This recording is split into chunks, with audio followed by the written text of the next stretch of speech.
আপনারা এখন প্রতিমা, আপনারা এখন জীবন্ত প্রতিমা। আপনাদের কথা বলার দরকার নেই, প্রতিমা কিন্তু কথা বলে। চট্টগ্রামের রাঙ্গুনিয়ায় মালাকারপাড়া সার্বজনীন শ্রী শ্রী কার্তিক পূজা উদযাপন পরিষদের উদ্যোগে ৩ দিন ব্যাপী দেবসেনাপতি কার্তিক পূজা মহাসমারোহে উদযাপিত হয়েছে। রাঙ্গুনিয়া উপজেলার পারুয়া শাহাবদীনগর মালাকারপাড়ায় আয়োজিত অনুষ্ঠানের প্রথম দিনে ছিল গর্ভধারিণী মাতৃপূজা। অনুষ্ঠানে সারিবদ্ধভাবে চেয়ারে বসেন মায়েরা, আর মায়ের সামনে পূজার থালা নিয়ে বসেন সন্তানেরা। এদিন সন্তানরা মায়ের কাছে প্রতিজ্ঞা করেন মাকে অবহেলা করে কখনো দূরে সরে যাবেন না। এরপর কার্তিক পূজার অধিবাস, দামোদর প্রদীপ প্রজ্বলন এবং সাংস্কৃতিক অনুষ্ঠান অনুষ্ঠিত হয়। অনুষ্ঠানের দ্বিতীয় দিনে গীতা প্রতিযোগিতা, ধনুচি নৃত্য ও আরতি এবং পুরস্কার বিতরণ অনুষ্ঠিত হয়। এই দিন রাতে অনবদ্য ধর্মীয় সঙ্গীত পরিবেশনের মাধ্যমে মঞ্চ মাতান সনাতন ধর্মীয় রক ব্যান্ড প্রণাম। প্রণামের ধর্মীয় গানে কণ্ঠ মেলাতে দূর দূরান্ত থেকে ভিড় জমান হাজারো দর্শনার্থী।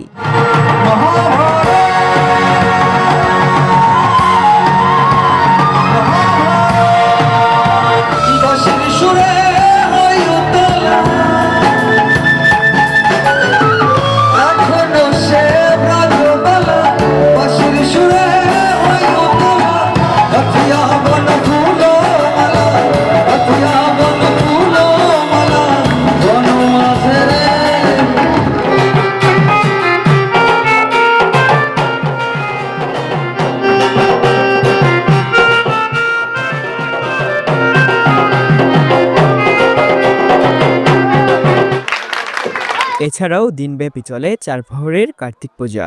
অনুষ্ঠানের তৃতীয় দিনে ছিল মহাপ্রসাদ আস্বাদন এবং ক্রীড়া প্রতিযোগিতা। সনাতন শাস্ত্র মতে কার্তিক হলেন দেবসেনাপতি বা পৌরাণিক দেবতা। তিনি মহাদেব এবং পার্বতীর সন্তান। শাস্ত্র মতে তিনি তারকাসুরকে বধ করার জন্যই অবতীর্ণ হয়েছিলেন। কার্তিক ভক্তরা পৃথিবীতে পুত্র সন্তান কামনার সহ নানান কারণে কার্তিক পূজার আয়োজন করে থাকেন। দেবসেনাপতি কার্তিক পার্বতী মাতা পার্বতীর সন্তান, বাবা শম্ভুনাথের সন্তান। কার্তিক পূজার মূল বিষয়টা হচ্ছে কার্তিক হচ্ছে পুত্রদায়ক দেবতা। পুত্র সন্তান দান করার দায়িত্ব কার্তিকের। সেজন্য বিশেষ করে মায়েরাই কার্তিক পূজার ব্রতী হন। মায়েরা ছেলেদের সন্তানদের মঙ্গলার্থে কার্তিক পূজা করে থাকে। এবং কার্তিকের আরেকটা বর হচ্ছে কার্তিক হচ্ছে শত্রু হন্তারক, অর্থাৎ শত্রু দমন করেন এবং শক্তিদায়ক, শক্তির একজন দেবতা উনি। কার্তিক মাসের সংক্রান্তিতে ওনার পূজা করা হয়। পূজার 10 থেকে 12 দিন আগে ধান্য অঙ্কুরে, অর্থাৎ ধান দিয়ে মাটিতে ধান জ্বালা উৎপন্ন করে শস্যর মধ্যেই ওনার পুজো করতে হয়। এবং ওনার বাহন হচ্ছে ময়ূর এবং ধনুক হচ্ছে ওনার অস্ত্র। বিগত 12 বছর শেষ করে এই বছর 13 বছরের মতো পূজা উদযাপন করছি। এবারের পূজায় আমরা প্রথম দিনে রেখেছিলাম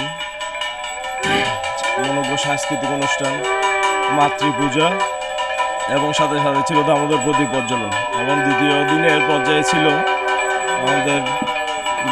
আমাদের এলাকার সন্তানদের নিয়ে গীতা পাঠ প্রতিযোগিতা। এরপরে ছিল আরতি এবং সর্বশেষ ছিল সনাতনী রক ব্যান্ড প্রণামের ধর্মীয় সঙ্গীত পরিবেশন। প্রতিটা সনাতনীর মাঝে যে জাগ্রত ভাবটা জেগে উঠেছে, আমরা সেটাকে উৎসাহ হিসেবে নিয়ে আমরা আমাদের পূজাকে কাজে লাগিয়েছি। আমরা 1 মাস ধরে আমাদের প্রবাসী ভাইদের অক্লান্ত পরিশ্রম এবং তাদের জন্য সবার কাছ থেকে আশীর্বাদ কামনা করি। প্রতি বছরের নিয়ে এবছরও আমরা খুব সুন্দর আনন্দময় একটা পুজো কাটিয়েছি। মালাকারপাড়া সার্বজনীন কার্তিক পূজা উদযাপন পরিষদ থেকে সবাইকে ধন্যবাদ জানাই।